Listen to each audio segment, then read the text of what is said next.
ये सभी को ध्यान में आ गया, ये अपने अभी निकाला जो कार्येश।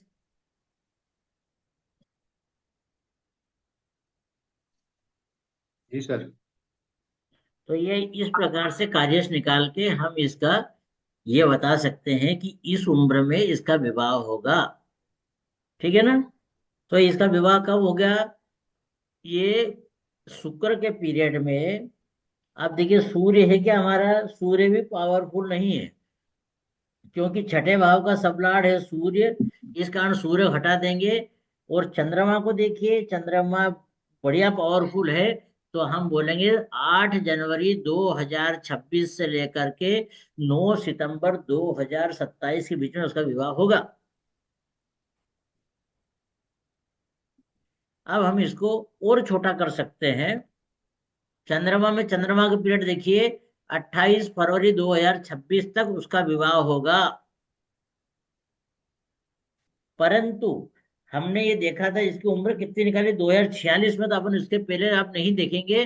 2046 में सूर्य का पीरियड, सूर्य इसका पावरफुल नहीं है। तो सूर्य और सूर्य में अंतर मतलब प्रत्यंतर दशा छोड़ देंगे। सूर्य को छोड़ देंगे, क्योंकि सूर्य पावरफुल नहीं है। परंतु तीसरे भाव में बैठ करके वह एंगेजमेंट की तो बात कर रहा है, विवाह नहीं करने देगा, क्योंकि छठे भाव का सबलॉर्ड है। परंतु तीसरे भाव में बैठा हुआ है, तो तीसरे भाव में एंगेजमेंट तो करवा देगा। अब उसके बाद चंद्रमा का पीरियड आएगा। चंद्रमा बढ़िया है, तो आप बोलिए 16 सितंबर 2041 से 23 सितंबर 2041 के बीच में उसका विवाह हो जाएगा। ठीक है सर। हम्म। ठीक है, किसी को कोई शंका तो नहीं है? जी सर, जी क्लियर है सर। नहीं। जी नहीं। रूपाना सब ठीक है? हाँ जी, हाँ जी। हाँ, क्लियर है। चंद्रमोहन जी ठीक है। समझ में आ रहा है चंद्रमोहन जी? बिल्कुल आ रहा है सर। हाँ, परमेश्वर जी आपको?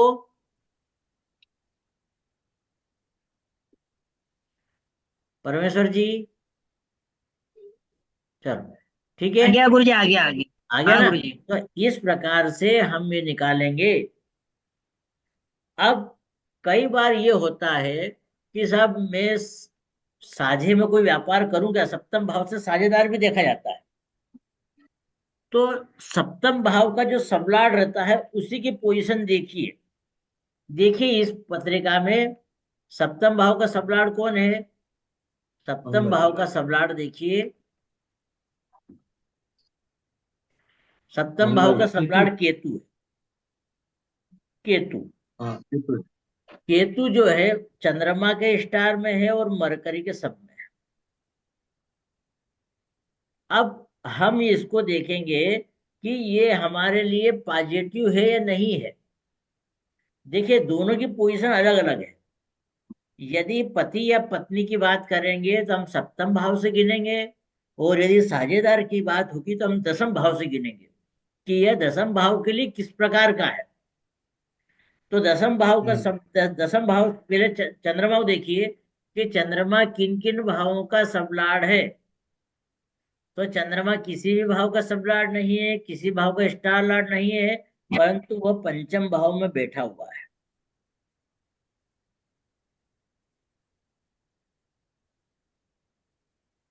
देखिए पंचम भाव में बैठा हुआ बस, बाकी किसी भाव का सबलॉर्ड स्टार लॉर्ड नहीं है। अब मरकरी को देखिए। मरकरी देखिए, मरकरी किसी भी भाव का सबलॉर्ड नहीं है। परंतु वह नवम भाव का स्टार लॉर्ड है। तो यह नवम भाव लिख दिया, नवम भाव का स्टार लॉर्ड। अब इसे 10वें भाव से गिने, क्योंकि हमको ये साझेदार बनाना, व्यापारिक साझेदार। तो 10 से गिने, हम पांच को गिनिए, 10 से 5 को। 10, 11, 12, 1, 2, 3, 4, 5, आठवां आ गया, मतलब आठवां तकलीफ तो देगा ही देगा ही। अब इस आठवें से, ये ध्यान रखें, दसम भाव से गिना है पंचम। तो 10 से 5 गिनने पे क्या आ गया, 8 आ गया। तो 8 हमको बताएगा इन्वॉल्वमेंट, मतलब हमेशा यह साझेदार आपको तकलीफ देता ही रहेगा। साझेदार तकलीफ देता ही रहेगा। तो यह तकलीफ अंत में ज्यादा परेशान करेगा या क्या करेगा? तो देखिए, अष्टम भाव से हम अगले नवम भाव को गिनेंगे तो 8 9, दूसरा भाव आ गया। दूसरा भाव कहलाता है न्यूट्रल भाव।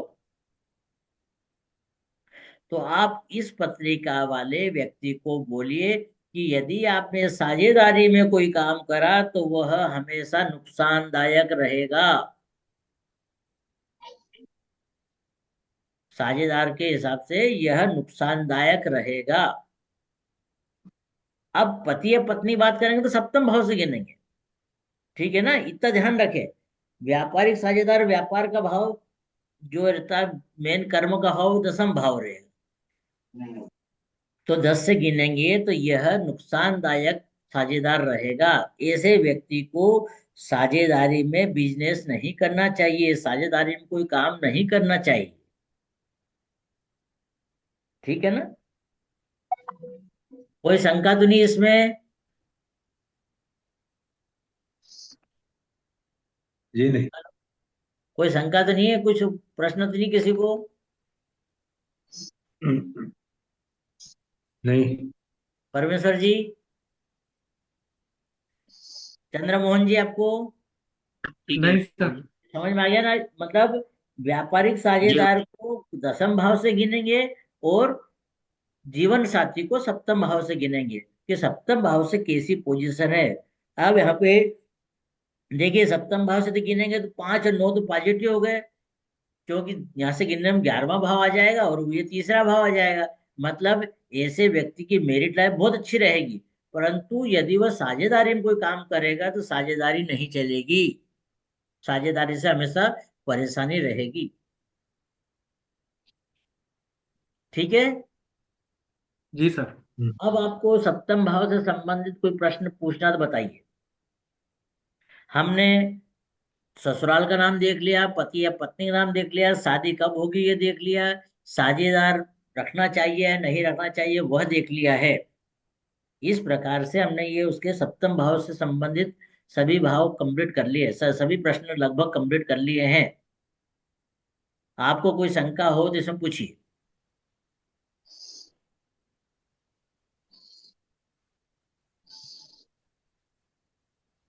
नहीं सर, कुछ नहीं है। नहीं है? नहीं। रूपाला साहब ठीक है? कोई प्रश्न तो नहीं है आपके? ठीक है। नहीं नहीं, कोई चंद्रमोहन कोई जी, प्रश्न नहीं। चंद्रमोहन जी। सर सर इसमें एक प्रश्न है हाँ बोलिए। कि कोई व्यक्ति ये बोले कि मैं सर्विस करूंगा कि मैं व्यापार करूंगा, बिजनेस हाँ करूंगा। सर, वो तो अपना तो दसम उस भाव में बात करें, दसम भाव में। ठीक है। चलो ठीक। फिर भी आपको बता देता हूं मैं कि उसमें आपको क्या देखना है कि दसम भाव का जो सबलाड है उसको देखिए। यहाँ ठीक पर है सर। दसम भाव का सबलाड देखिए कौन है। दसम भाव का सबलाड है राहु, है ना? जी। तो लिखिए राहु दसम भाव का सबलाड है।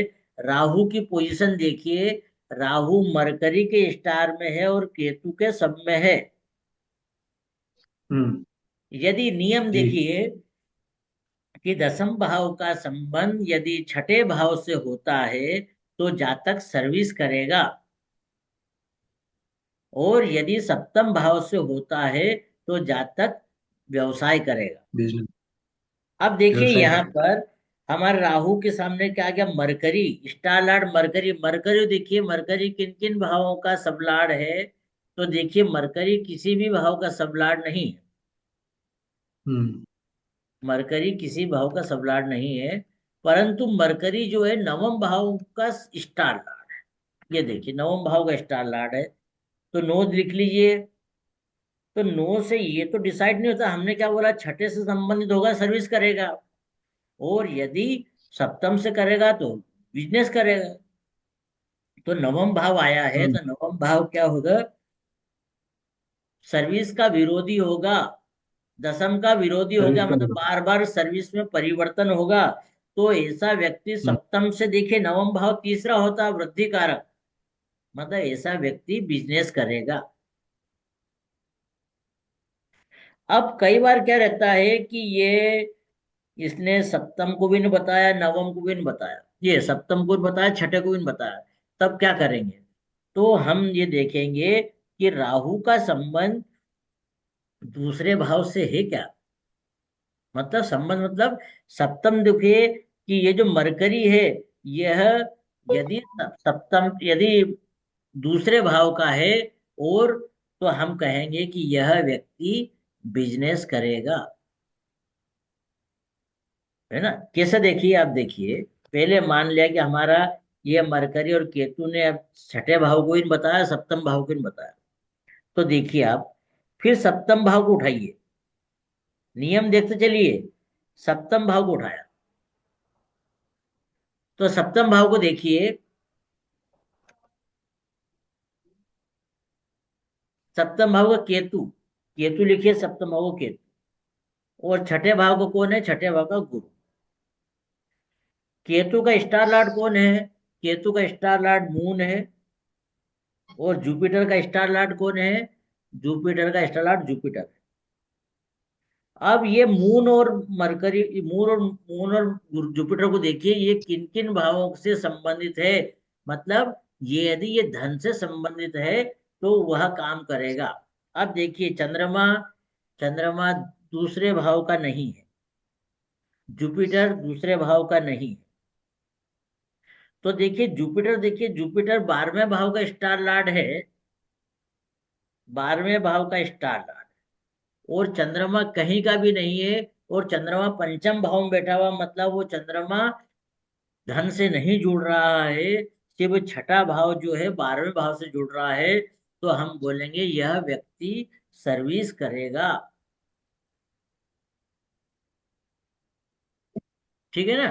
तो ऐसा देखिए, दसम का संबंध छठे से होगा तो सर्विस करेगा, यदि वह सात से जुड़ेगा तो वह बिजनेस करेगा। क्लियर है। क्लियर है।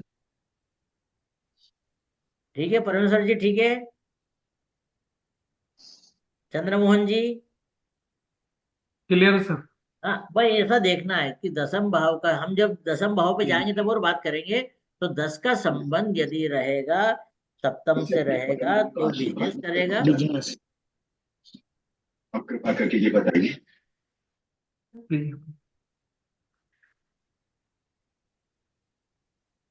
ठीक है सर।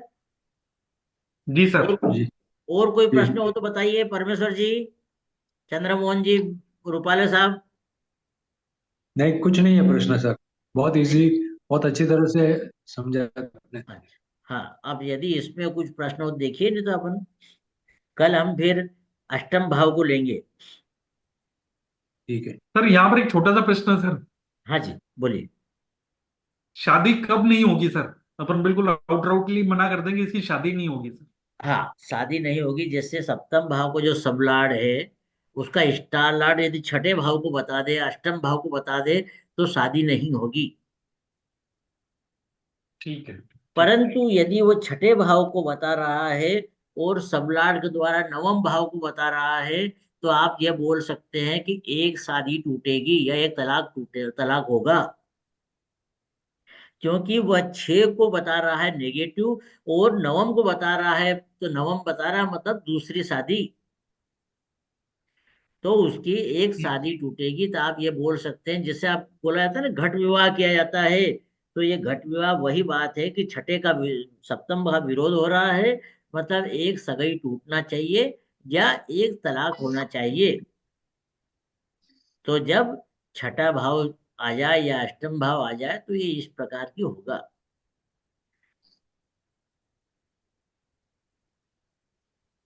अब कई बार जो गोचर में रहता ना, हमने अभी क्या निकाला कि दूसरा भाव जो है, दूसरा भाव 7 2 5 11 के अनुसार विवाह होता है।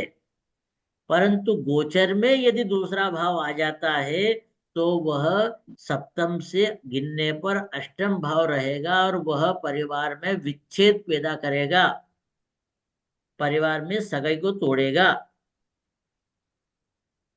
ठीक है ना सर, इस प्रकार से होगा। तो कल हम मिलते हैं, अष्टम भाव के बात करते हैं कल। ठीक है सर। ओके, ठीक सर, ठीक। Okay, thank you sir. Thank you sir. Thank you sir. Okay. Thank you. धन्यवाद। Okay sir. धन्यवाद। धन्यवाद।